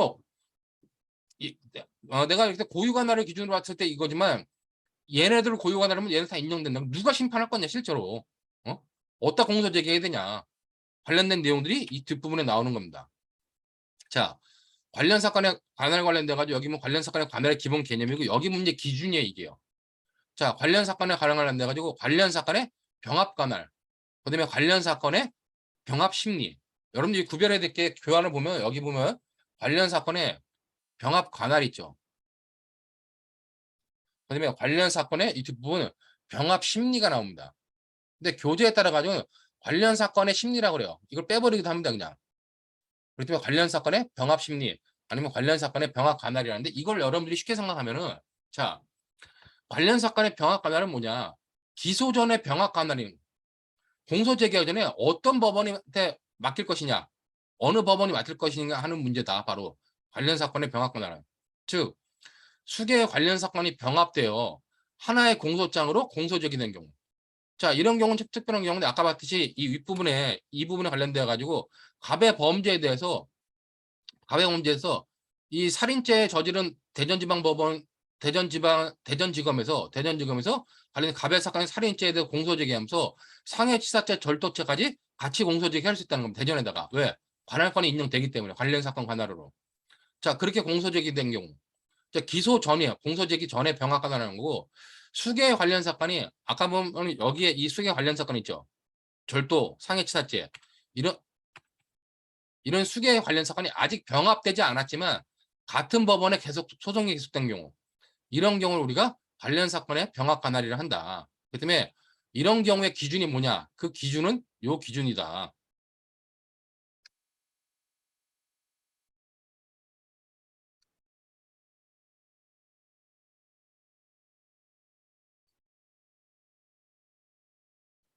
자, 이 기준을 가서 사물 관할인 경우 어떻게 하냐? 사물 관할을 달리하는 수계 사건이 관련된 때는 법원 합의부는 어떻게 해요? 병합 관할을 한다는 겁니다. 한 결정으로 관할권이 있는 단독 법원 단독 판사에게 이송할 수 있다는 거예요.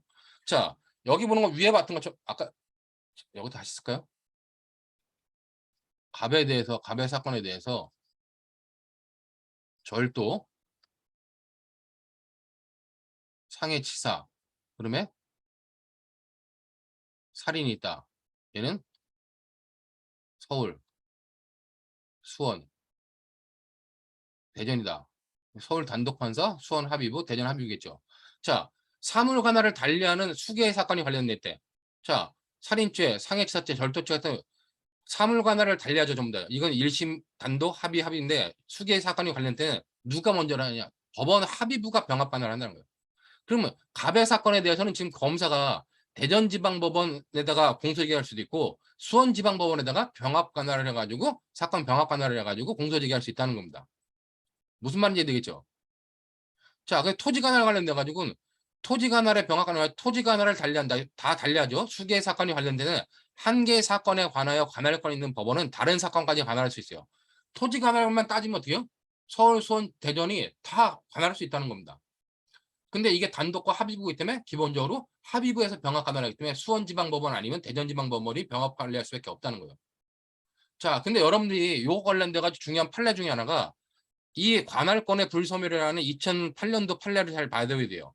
여기 보는 것처럼 이 형사법 5조에서 토지 관할에 병합 관할하는데 형사법 5조에서 정한 사건의 관할은 이른바 고유 관할 사건 및 그 관련 사건이 반드시 병합 기소되거나 병합되어 심리될 것을 전제 요건으로 하는 것은 아니라는 얘기입니다. 이게 중요한 의미죠. 아직 병합되지 않고 같은 법원의 소송이 계속된 경우에도 관련 사건의 병합 관할이 인정된다는 겁니다. 자, 그게 무슨 말이냐? 여기 보면 고유 관할 사건 계속 중 고유 관할 법원의 관련 사건이 계속된 이상 그 후 양 사건이 병합되어 심리되지 아니한 채 고유 사건에 대한 심리가 먼저 종결되었다 하더라도 관련 사건에 대한 관할권이 여전히 유지된다는 겁니다. 자, 예를 들어가지고 이런 거죠. 이 살인 사건에 대해서 대전지방법원에다가 공소제기가 됐어요. 자, 살인 사건에 대해서 대전지방법원에 공소제기가 됐다. 그럼 이게 뭐야? 이게 고유 관할이에요. 고유 관할이고 상해 사건은 어떻게 해요? 상해 사건은 수원지방법원이잖아요. 자, 얘네는 관련 서울에 있는 절도 사건이라든가 수원에 있는 상해 치사 사건 같은 경우는 이제 관련 사건의 관할이 인정되는 겁니다. 자, 근데 이렇게 됐을 때 그럼 관련 사건의 관할이 인정되니까 대전지방법원에서 수원지방법원에 대해서 상해치사죄에 대해서 일로 이송해라. 즉 계속되는 수원지방이 법원에 있던 사건이 대전지방법원으로 이송되는 이유가 뭐냐? 여기 보면 공소제기를 아예 수원지방법원 검찰청이 여기다 하거나 아니면 이송 등을 통해 가지고 수원지방법원에서 대전지방법원에 이송해버린 겁니다. 사건을. 그럼 대전지방법원에서 이 살인사건과 갑의 살인사건과 갑의 상해치사 사건이 다 대전지방법원에 계속되고 있죠. 그럴 때 사건을 병합해서 심리해도 되고 사건을 병합하지 않고 심리해도 된다는 겁니다. 자, 얘가 만약에 예를 들어 가지고 상해치사 사건이 어떤 이유에서는 이송이 됐어요. 이송이 돼 가지고 일로 왔다.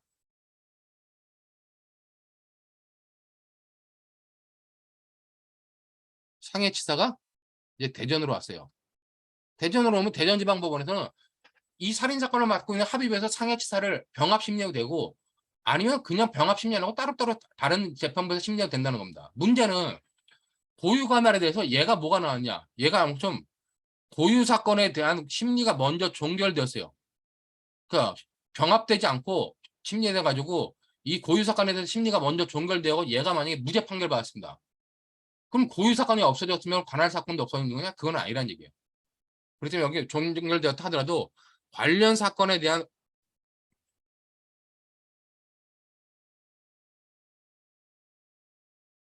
종결됐다 하더라도 관련 사건에 대한 관할권은 여전히 유지된다는 겁니다. 이렇게 대전지방법원에서 수원지방법원에서 대전지방법원으로 이송됐다. 그러면 이 고유 관할 사건이 심리가 종결됐다, 병합심리 안 되고 종결됐다 할지라도 얘에 대한 관할권은 그냥 대전지방법원에 갖는다는 겁니다. 그 판례니까 이게 이재성 교수님 책에는 그냥 판례 번호만 나오고 이 얘기가 안 나오니까 여러분들이 이 판례를 좀 잘 봐두라는 얘기입니다.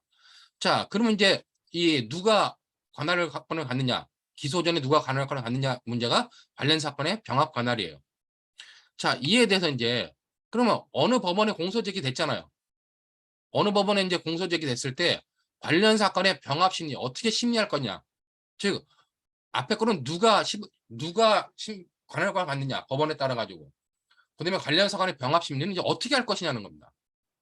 자, 그래서 수개의 관련 사건이 현실적으로 별도로 각각 다른 법원에 계속된 경우, 자, 수개의 관련 사건인데 현실적으로 별도로 각각 다른 법원에 계속된 경우 어떻게 할 것이냐는데 사물 관할의 병합 심리와 여기는 토지 관할의 병합 심리로 나눠져요. 사물 관할 심리는 어떠냐? 자, 사물 관할을 달리하는 수개의 관련 사건이 각 법원 합의부와 단독 판사한테 계속된 때는 어떠냐? 합의부가 결정으로 단독 판사에 속한 사건을 병합하여 심리할 수 있습니다. 합의부 우선원칙이라고 그래요. 그러니까 관련돼가지고 아까 봤듯이 이렇게 여기 보면처럼 아까 뭐 서울에 절도 사건, 서울, 그다음에 상해치사 사건, 뭐 수원이다. 이건 합의고 있죠. 자, 이런 경우에 관련돼 가지고 사물관할을 달리하는 수개의 관련 사건이 각각 법원 합의부와 단독 판사한테 계속됐다. 서울 단독 판사, 절도는 서울 단독 판사, 상해치사는 수원 합의부에 됐죠. 이럴 때 상해치사죄에 대한 수원 합의부에서 결정으로 단독 판사에 속한 사건을 병합해가지고 심리할 수 있어요. 자, 서울지방법원에 있는 절도, 그 단독 판사의 절도 사건을 수원지방법원이 일루 병합해서 심리한다는 겁니다. 자, 토지관할의 병합심리와 토지관할이 다른 여러 개의 관련 사건이 뭐 각각 다른 법원에 계속된 데는 공통되는 바로 위 상급법원인은 검사나 피고인의 신청에 의해서 결정으로 한 개 법원으로 하여금 병합심리하게 할 수 있습니다. 자, 여기서 토지관할이 다른 여러 개의 관련 사건일 때 이 여러 개의 관련 사건은 뭐예요? 이거는 사물관할이랑 같은 겁니다.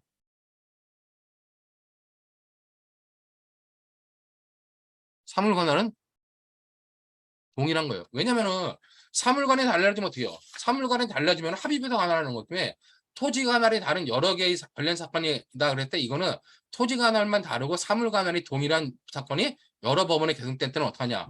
즉 만약 아까 말했던 갑이 저지른 범죄가 절도, 뭐 음주운전이다.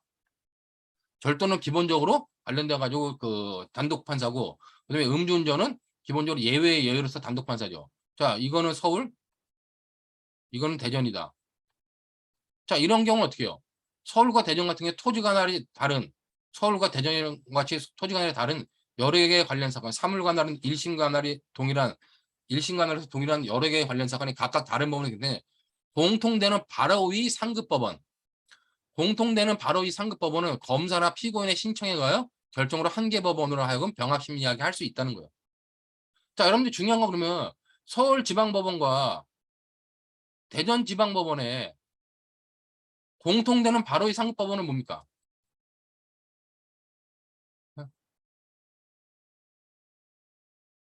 여러분들이 서울지방법원의 바로 위 상급법원은 뭐예요? 서울고등법원이죠. 대전지방법원의 바로 위 상급법원이 뭡니까? 대전고등법원이에요. 자, 그럼 두 개가 똑같아요? 안 되죠. 그래서 결국 대법원이 결정한다는 겁니다. 만약에 서울중앙지방법원과 의정부지방법원과 관련돼 있다. 그럼 서울중앙지법의 직근상급법원은 뭐요? 서울고등법원. 의정부지방법원의 직근상급법원도 보다 서울고등법원. 그러면 서울고등법원에서 결정한다는 겁니다.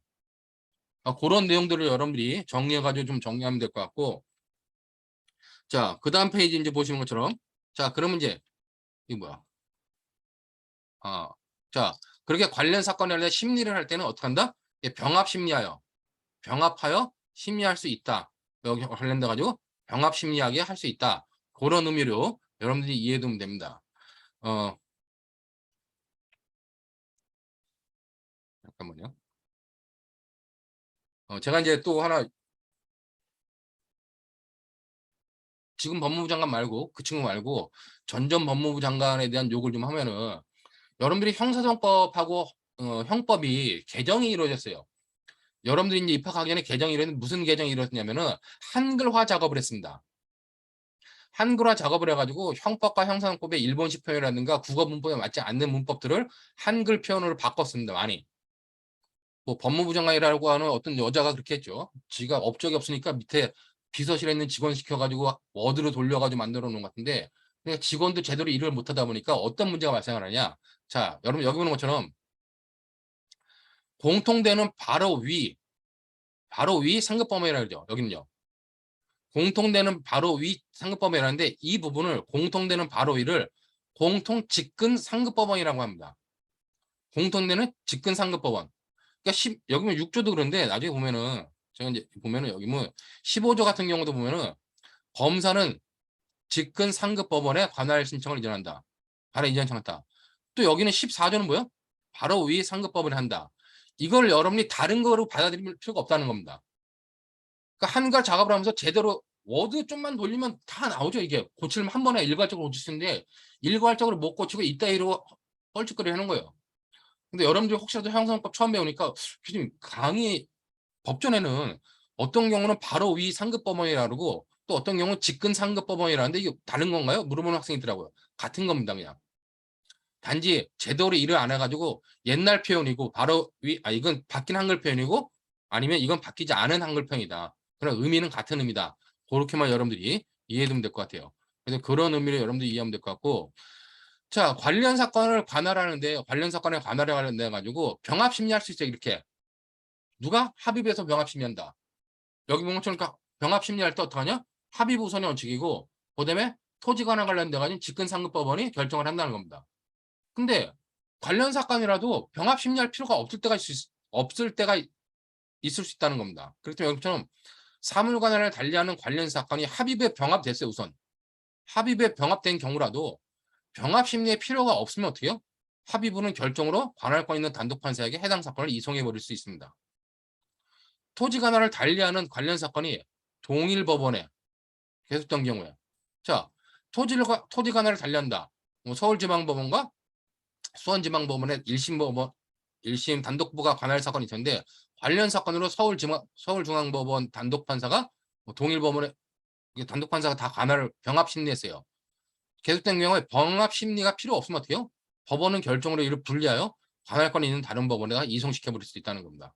그렇기 때문에 관련 사건에 관할 관련된 내용 중에서 병합 관할, 그러니까 우리가 여기 보는 것처럼 관련 사건의 병합 관할과 이건 어느 법원에 관할권이 있느냐, 그다음에 병합 심리, 한 법원에 공소 제기됐을 때 어떻게 심리할 것이냐 하는 문제로 구별을 해두고, 특히 여러분들이 이게 병합 관할에 관련된 얘기인지 병합 심리에 관련된 얘기인지 요것들을 구별을 잘 해둬야 됩니다. 그다음에 병합한 사건이 병합에 필요가 없으면 심리를 분리할 수도 있다. 이런 의미로 여러분들이 구별해 두면 될 것 같아요. 자, 그다음에 우리가 이제 법원의 관할에 관련돼 가지고 지금까지 법정 관할이었습니다. 자, 법정 관할 중에서 이제 고유의 법정 관할과 그다음에 관련 사건 관할이 있었고, 이 재정 관할은 아까 뭐랬어요? 재판에 의해서 결정하는 관할이라 했죠. 재정 관할은 관할의 지정과 관할의 이전 두 종류가 있습니다. 즉, 관할 법원이 명확하지 않은 때, 그다음에 관할 위반을 선고한 재판이 확정된 사건에 관하여 다른 관할 법원이 없는 때, 이때는 어떠냐? 검사는 관계에 있는 제1심 법원에 공통되는 바로 위 상급 법원에 관할 지정을 신청해야 됩니다. 이게 관할의 지정이에요. 자, 관할 법원이 명확하지 않은 때가 뭐냐? 얘가 범죄를 저질렀는데 청계산에서 범죄를 저질렀어요. 청계산은 서울과 서울 남부지방법원 근처와 수원지방법원에 관련된 부분이 같이 붙어 있죠. 자, 그러면 얘가 경기에서 범죄를 저질렀는데 관할이 이게 서울 건지 아니면 수원 건지 명확하지 않아. 그런 경우는 관할 법원이 명확하지 않다는 겁니다. 그러면 어떤 사건에 대해서 관할 위반을 선고했어요. 관할 위반을 선고한 재판이 확정됐다. 관할 위반을 선고했는데 이것이 확정돼 버렸는데, 그럼 관할 위반을 선고했으면 다른 관할권이 있으면 그 다른 관할권에다가 공소 제기하면 될 거 아니에요. 이송하면 될 거 아니에요. 근데 다른 관할 법원이 없는 때도 있을 수 있다는 겁니다. 자, 그럴 때는 어떻게 검사는 관계 있는 1심 법원에다가 관할 지정을 신청하고 법원에서 재판으로 관할을 지정해야 된다는 겁니다. 자, 이 관할의 이전은 뭐냐? 관할 법원이 법률상의 이유, 특별한 사정으로 재판권을 행사했을 때 중요한 게 뭐예요? 여기는 관할권이 있는 법원입니다. 지금 관할의 이전은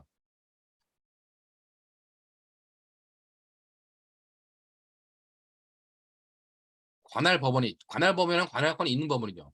그럼 이 법원이 재판을 해야 돼요. 근데 법률상 이유 또는 특별한 사정으로 재판권을 행사할 수 없을 때, 또는 뭐 범죄의 성질, 지방의 민심, 소송의 상황, 기타 사정으로 재판의 공평을 유지하기 어려운 염려가 있는 경우, 이때 검사는 어떡하냐? 진근 상급법원에게 관할 이전을 신청해야 된다는 겁니다. 피고인도 이 신청을 할 수 있어요. 자, 관련돼 가지고 관할의 이전이라는 건 뭐냐? 관할의 이전이라는 건, 즉 관할권이 있는 법원에서 관할권 없는 법원으로 옮기는 거예요. 그러니까 여기 보면 관할 법원, 얘가 심판권이 있어. 관할권이 있는데 이런 이유 때문에 심판을 할 수 없다. 재판을 할 수 없다. 그러면 관할권이 없는 다른 법원으로 옮겨버리는 겁니다. 이게 관할의 이전이에요. 이게 재판에 의해서 한다는 겁니다. 근데 재정관할이라 하죠. 요건 나중에 여러분들이 구별해야 될 것 중에 하나가, 구별해야 될 게 뭐냐? 사건의 이송과 구별을 해야 돼요. 사건을 이송한다는 건 재판 관할권이 있는데 관할권이 없는 법원이 관할권이 있는 법원으로 보내는 겁니다. 그건 사건의 이송이고, 관할의 이전은 관할권이 있는 법원이 관할권 없는 법원으로 이전하는 거예요. 이거는 관할의 이전이다. 뒤에 분 나오기 때문에 그거 구별해서 여러분들이 좀 정리를 해두면 될 것 같습니다. 자, 이렇게 해서 재정관할 맞고, 이제 관할의 경합이 나오는데, 동일 사건에 대해 둘 이상의 법원이 관할권을 갖는 경우, 이러한 경우 이중 심리의 위험, 손해 경제에 반하고 모순 판결의 위험이 있습니다. 그렇기 때문에 동일 사건의 관할의 경합에는 우선순위가 정해져 있다는 겁니다. 자, 아까 봤지만은 갑의 사건에 관련돼 가지고 뭐요? 갑의 사건에 대해서 우리 예를 들었던 갑 사건에 대해서 절도, 그다음에 상해치사, 살인죄가 있다. 자, 갑의 사건에 대해 둘 이상의 법원에 관할권이 있을 수 있다는 겁니다. 자, 이 살인 사건은 뭐요? 이 살인 사건 관련돼 가지고 이때는 뭐다? 이 살인 사건은 대전 합의부, 상해치사는 뭐 수원 합의부, 절도는 서울 단독인 경우.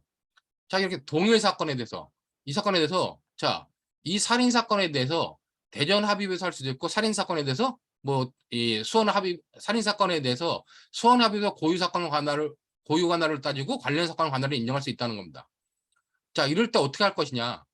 이때는 먼저 단독부 합의가 있을 때 합의부 우선이에요. 동일 사건이 사물 관할을 달리하는 수개 법원에 계속된 때는 어떠냐? 법원 합의부가 심사합니다. 법원 합의부가 심사하는 게 원칙이고, 이 경우 단독 판사는 어떻게 해야 돼요? 사물 관할을 달리한다는 것 때문에 하나는 갑의 사건에 대해서 서울 단독법원에 하고, 하나는 갑의 사건에 대해서 뭐 수원 합의부 했다. 그런 경우는 합의부가 하나라고 단독 판사는 공소기각 결정을 해야 됩니다. 자, 공소기각 결정에 대해서는 이거는 법에 딱 규정돼 있어요. 328조 1항 3호에 규정되어 있기 때문에 공소기각 결정이 무엇인지에 대해서는 여러분들이 328조 보면, 아, 이런 경우는 공소기각 결정을 하는구나. 이런 경우는 공소기각 판결을 하는구나. 이게 나오기 때문에 그건 나중에 이제 외우면 됩니다. 그냥 이거는. 자, 근데 만약에 단독 판사가 판결을 해버렸습니다. 원래 합의부가 하는 게 원칙인데 단독 판사가 판결을 하고 그 판결이 확정되면 어떻게 해요? 확정되면 판결에 기판형이 생기기 때문에 변경을 못 한다는 겁니다. 그러면 합의부가 해야 되면 불구하고 단독 판사가 먼저 해가지고 확정돼 버렸다. 그럼 합의부는 자기한테 온 사건은 연속 판결을 해야 돼요. 이거는 326조 1호에 나와요.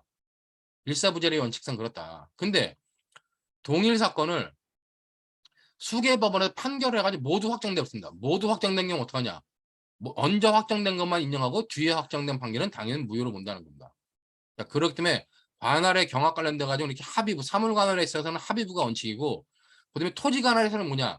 토지 관할에서는 같은 사건이 토지 관할이 같은 여러 개의 법원에, 사물 관할이 같은 그 여러 개의 법원에 계속될 때, 이때는 먼저 공소를 제기받은 법원이 심사합니다. 이 선착수 우선의 원칙이라고 해요. 그럼에 따라 가지고 다만 상급법원은 뭐 이렇게 해가지고 상급법원은 검사나 피고인의 신청에 의하여 결정으로 뒤에 공소받은 법원으로 심판할 수 있겠다. 이런 의미로 관할의 경합은 합의부 우선 원칙, 선착수 우선 원칙이. 그러니까 사물 관할에 관련돼 가지고 합의부 우선 원칙, 토지 관할에 관련돼 가지고 선착수 우선의 원칙이 적는다. 그런 의미로 여러분들이 받아들이시면 될 것 같습니다. 자, 그다음에 법원의 관할 관련돼 가지고 관할 위반의 효과는 뭐냐? 관할 위반의 효과는, 자, 법원은 이게 형사정법 1조예요. 법원은 직권으로 관할 유무를 조사해야 돼요. 법원한테 어떤 법원에 공소 제기됐다. 그럼 우리한테 우리 법원이 관할권이 있는지 여부를 조사해야 된다는 겁니다. 자, 그 형사정법 제1조에 나오는 조항이고, 그렇기 때문에 사물관할이다. 그럼 공소 제기부터 재판 종결시까지 판결시까지 존재해야 되고, 토지관할이다. 그럼 공소 제기의 시면 존재하면 된다는 겁니다. 자, 법원이 직권으로 관할 유무를 조사해야 되고, 조사했는데 관할권이 있으면 심리하면 되는데 관할권이 없으면 어떻게 해요? 조사 결과 관할권이 없으면 어떡하냐? 관할 위반 판결을 하면 됩니다. 자, 중요한 거는 쭉 심리를 하다 보니까 우리한테 관할권이 없어. 그러면 관할 위반 판결을 해요. 자, 근데 이제 2조에 뭐라고 돼 있냐? 형사법 2조에 관할 위반의 경우에도 그동안 행해진 소송 행위는 그 효력에 영향이 없다는 겁니다. 이게 우리가 앞 시간에 배웠던, 지난 주에 배웠던 절차 유지의 원칙상 이 관할 위반의 경우에도 그동안 행해진 소송 행위는 효력에 영향이 없다는 거예요. 여기 보면 작성된 공판 조서인데 이건 뭐야?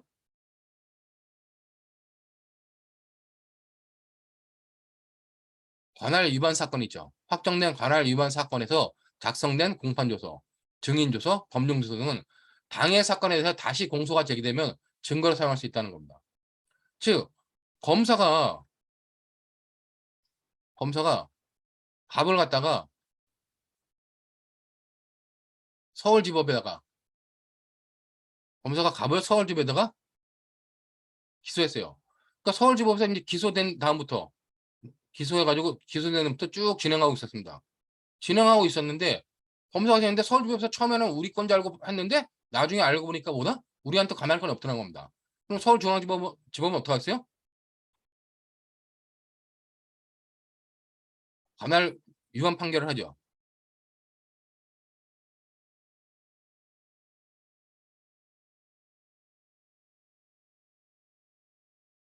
관할 위반 판결을 합니다. 그럼 검사는 이제 갑에 대해서 서울지방정부이 아니라 수원지방부였어? 그럼 다시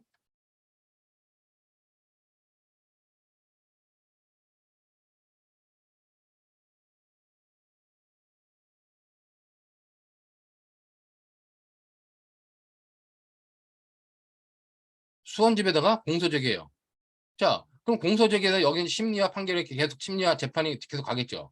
자, 그러면 이 당시 여기서 했던 거, 이 서울중앙지법에서 했던 뭐 공판조서, 그 요 사이에 진행된 것들, 즉 공판조서라든가 증인신문 했으면 증인신문조서를 작성하고 검증했으면 검증조서가 있는데 이렇게 이루어진 이런 것들은 뭐다? 당해 사건, 이 갑의 사건에 대해 다시 공소가 되어있는다. 원래 관할권이 있는 법은 다시 공소 제기되면 여기서 진행했던 얘네들은 여기 와서 다 증거로 증거 능력이 인정된다는 겁니다. 그런 의미로만 여러분들이 요 같은 것들을 이해하고 있으면 될 것 같아요. 자, 관할 위반의 효과 관련돼 가지고 이렇게 원칙은 뭐다? 관할 위반을 판결을 한다. 그리고 이제 관련돼 가지고 예외는 뭐냐? 토지 관할 위반 관련돼 가지고 그러면 토지 관할에 관련 좀 특별한 부분이 있습니다. 토지 관할에 관하여 법원은 피고인의 신청이 없으면 관할 위반 선고를 못 해요. 자, 아까 관할 위반 관련돼 가지고 서울중앙지법원에다가 얘기를 했어요. 검사 공소제기인데 피고인이 그냥 거기서 계속 재판을 진행해. 그러면 어떻게 해요? 피고인의 관할 위반 선고를 피고인의 신청이 없으면 피고인의 관할 위반 신청은 못하면 피고인이 관할 위반 신청을 해야 되는 거냐? 피고 사건에 대한 진술 전에 해야 된다는 겁니다. 피고 사건에 대해서 진술을 쭉 하다가 나중에 이거 관할 위반은 아니에요. 그러면 그때 그것은 하자가 치유되기 때문에 관할 위반의 효과로서 토지 관할에 있어서는 뭐다? 피고인의 신청이 있어야 된다. 없으면 관할 위반 선고를 못한다. 그다음에 관할 구역 외에서의 직무 그래가지고 법원 또는 법관은 사실 발견을 위해 필요하거나 긴급을 요하는 때는 관할 구역 외에서 직무를 행하거나 사실 조사에 필요한 처분할 수 있다. 이건 이제 법조문의 그냥 내용이니까 여러분들이 법조문의 내용을 1조, 2조, 3조 쭉 받으면 될 것 같습니다. 자, 그 다음에 관련돼 가지고 사건의 이송이에요. 자, 여기 보면 수소법원이 계속 중인 사건을 다른 법원이 심판하도록 소송 계속을 이전하는 겁니다. 자, 현재지 이송이라는 게 이건 재량사항이에요. 법원은 피고인이 관할구역 내에 현재하지 아니하는 경우에 특별한 사정이 있으면 결정으로 사건을 피고인의 현재지를 관할하는 동급법원에 이송할 수 있습니다. 8조 1항 규정되어 있는 거예요. 자, 그렇기 때문에 여러분들이 관련돼 가지고 이 내용들 보면은 현재지 이송 관련돼 가지고 이렇게 이 법조문의 내용 8조 1항의 내용이니까 8조 1항의 내용을 여러분들이 보면 됩니다. 자, 이거 보시처럼 이는 법원이 피고인에 대한 관할권은 있어요. 관할권이 있으나 피고인이 관할구역 내에 현재하지 않는 경우 그 현재지를 관할하는 동급법원에 이송할 수 있다는 것뿐입니다. 이 말은 뭐예요? 이 말은 현재지 관련돼 가지고 법원은 피고인의 관할구역에 현재하지 않는다. 공소 제기할 때는 관할구역이 존재했어. 자, 아까 뭐라 그랬어요? 토지 관할은 공소 제기할 때만 있으면 된다 그랬잖아요. 그렇기 때문에 공소 제기할 때 현재지에 있었기 때문에 그 법원에다 공소 제기했는데 얘가 재판 진행 중에 다른 곳으로 이사를 가버렸어요. 자, 현재지에 관할하는 동급법원에 이송할 수 있다는 겁니다. 자, 현재지 이송 사건의 이송은 뭐예요? 얘가 지금도 관할권이 있고 다시 관할권이 있는 것으로 옮겨버리는 경우입니다. 자, 그러므로 이제 중요한 거는 여기 보는 것처럼 피고인에 대한 관할권이 없는 경우 얘가 만약에 관할권 자체가 없었다. 피고인에 대한 관할권이 없는 경우 어떻게 해요? 이때는 관할 위반 판결을 해야지 이송을 해야 될 게 아니라는 겁니다. 그러니까 여기 잠깐 말을 잘못했던 것 같은데 어디 있어 여기. 자, 관할권이 있는 데서 없는 데서 관할의 이전은 관할권이 있는 데서 관할권 없는 데로 옮기는 건데 사건의 이송은 뭐예요? 관할권이 있는 데서 관할권이 있는 데로 옮기는 거다. 현재 이송 그래가지고 이렇게 관할권이 있는 데서 관할권이 있는 데로 옮기는 거다. 그렇게 여러분들이 이해하면 될 것 같습니다. 근데 이거는 옮겨도 되고 안 옮겨도 돼 재량이에요 이거는. 자, 근데 이제 중요한 건 공소장 변경과 합의부 이송이라는데 자, 이건 의무입니다. 단독 판사의 관할 사건이 공소장 변경에 의하여 합의부 관할 사건이 변경된 경우 법원은 결정으로 관할권이 있는 법원에 이송이 됩니다. 이게 어떤 경우냐? 갑의 사건에 대해서 검사가 얘를 갖다가 상해죄로 공소제기했어요. 자, 근데 나중에 보니까 피해자가 죽었어. 그러니까 검사가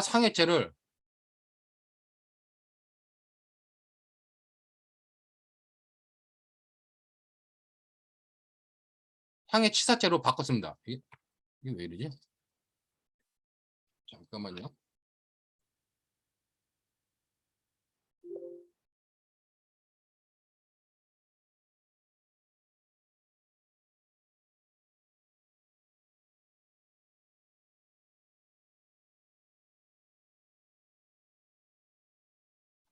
자, 검사가 상해죄를 상해치사죄 바꿨다.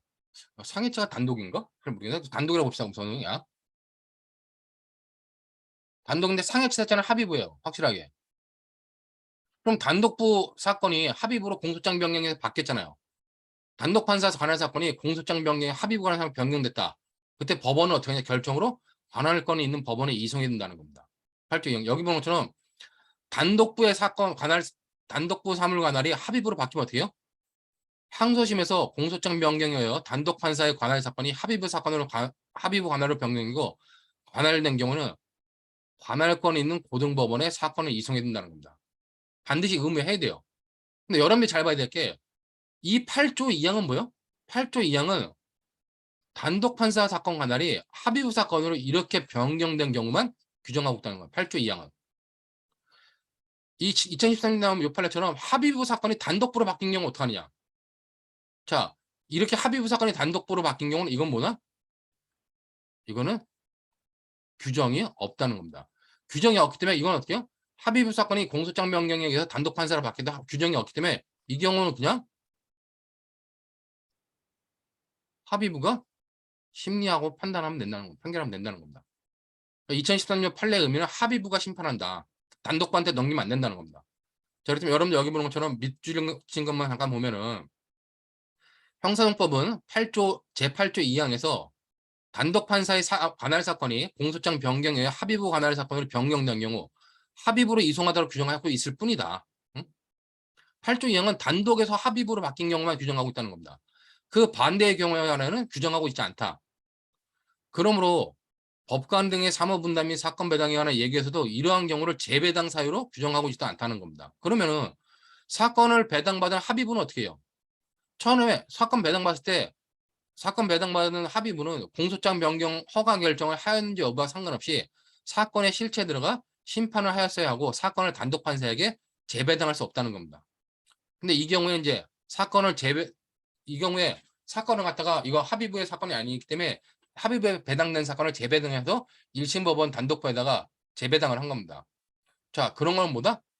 사건을 재배당받은 1심 및 원심 법원이 이 사건에 관한 실체 심리를 거쳐 심판한 조치는 관할 건이 없는데도 이를 관가하고 실체 판결을 한 것으로서 소송 절차에 관련된 법령을 위반한 잘못이 있고 이러한 잘못은 판결에 영향을 미쳤다는 이유로 원심 판결, 1심 판결 및 2심 판결 및 원심 판결을 모두 파기하고 사건을 관할 건이 있는 법원 제1심 합의부에 이송한 사례예요. 그렇다면 이 사례를 여러분들이 잘 보면서 단독부에서 합의부로 한 건 8조 2항에 의해서 합의부로 옮겨야 되는데 합의부에서 단독부로 간 건 뭐다? 이거는 규정이 없기 때문에 그냥 합의부에서 심판하면 된다. 그런 의미로 여러분들이 관련된 것들을 이해하면 될 것 같습니다. 자, 마지막으로 이제 사건의 이송, 군사법원의 이송과 소년부 송치가 있는데 법원은 공소 제기된 사건에 대해 군사법원이 재판권을 가졌거나 재판권을 가졌으니 판명된 때는 결정으로 재판권이 있는 같은 심급의 군사법원으로 이송합니다. 이미 16조에 이게 지금 개판이라는 얘기죠. 뭐가 개판이냐? 작년에 문제된 게 그 뭐 공군 여중사 사건 관련돼 가지고 군사법원에서 권한을 다 뺏었어요. 그렇기 때문에 옛날에는 군사법원이 제1심 군사법원, 그러니까 보통 군사법원이 있고 2심으로 고등군사법원이 있습니다. 법원에다. 제 국방부에. 3심은 대법원이 있어요. 그러니까 옛날에는 관련돼 가지고 보통 군사법원, 그다음에 국방부에 있는 고등군사법원, 그다음에 대법원이 있어요.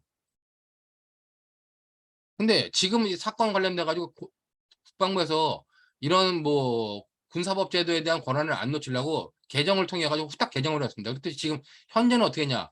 현재라는 게 2022년 7월 1일자예요. 이게 바뀐 게 2022년 7월 1일자로 바뀌었습니다. 지금은 대법원과 군사재판은 대법원, 서울,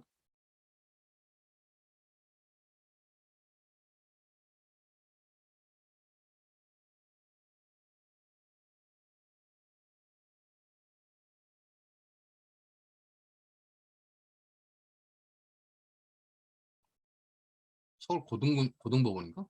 자꾸 헷갈리네. 서울 고등법원이면 서울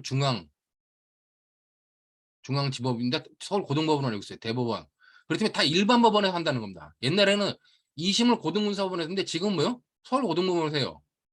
자, 그 다음에 관련돼가지고 뭐요? 여기 관련돼가지고 그냥 고등군사법원을 폐지하고 그냥 국방부에 지역별로 지역군사법원 6개 지역으로 나눠가지고 서울 지역 군사법원, 대전 지역 군사법원이라고 지역 군사법원으로 바꿨어요. 자, 그러면 공소직이 됐다. 그러면 이때는 어떻게 해요? 군사법원 사건이다. 그럼 재판권이 있는 같은 신급의 군사법원으로 이송한다.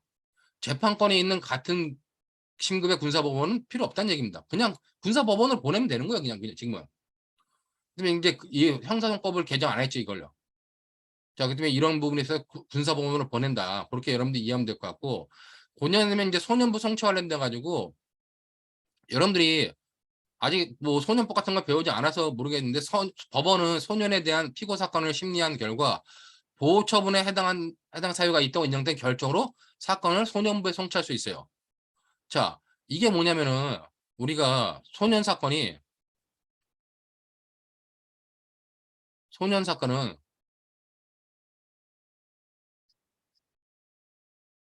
범죄 소년 그래가지고 14세부터 19세, 그다음에 촉법 소년이라 그래가지고 10세부터 13세, 그다음에 이제 그 우범 소년이라 그래가지고 10세부터 18세지 참 19세가 성인이니까 18세까지 이렇게 됐습니다. 자, 이렇게 돼 있는데 범죄 소년은 뭐예요? 구성요건에 나가고 위법하고 유착하기 때문에 범죄가 성립했습니다. 그렇기 때문에 범죄 소년에 대해서는 우리가 형사사건으로 처리를 해요. 그러니까 형사동법에 따른 우리가 배우는 형사동법에 따라 가지고 처리한다는 겁니다. 근데 이 사건을 형사사건 처리하기에는 좀 무리가 있는 것 같다. 애에 대해서 너무 범죄를 낙인 찍는 것 같다. 그러면 소년법상에 보호사건으로 처리할 수 있다는 겁니다. 즉 형사법원이 소년에 대한 피고 사건을 심리한 결과 보호 처분 1호부터 10호에 해당하는 보호 사건으로 처분에 해당할 사유가 있다고 인정한 때는 어떻게 결정을 이거는 형사법원에서 하고 이건 법원의 소년부에서 해요. 형사법에서 소년범으로 송치해버린다는 겁니다. 촉법소년은 뭐야? 촉법소년은 범죄가 성립하지 않기 때문에 얘는 뭐다? 그냥 보호사건만 으로 처리할 수밖에 없다는 겁니다. 그렇기 때문에 이 소년부 송치라고 하는 거는 범죄 소년에 대해서 형사부가 재판을 하다가 이거는 소년부에서 말하는 보호 처분으로 하는 게 낫겠다 그럴 때 이렇게 보내는 걸 우리가 소년부 송치를 한다. 이런 의미로 여러분들이 좀 이해해 두시면 될 것 같습니다. 자, 이렇게 해가지고 좀 시간이 많이 질렀는데 여기까지 하고 잠시 쉬도록 하겠습니다.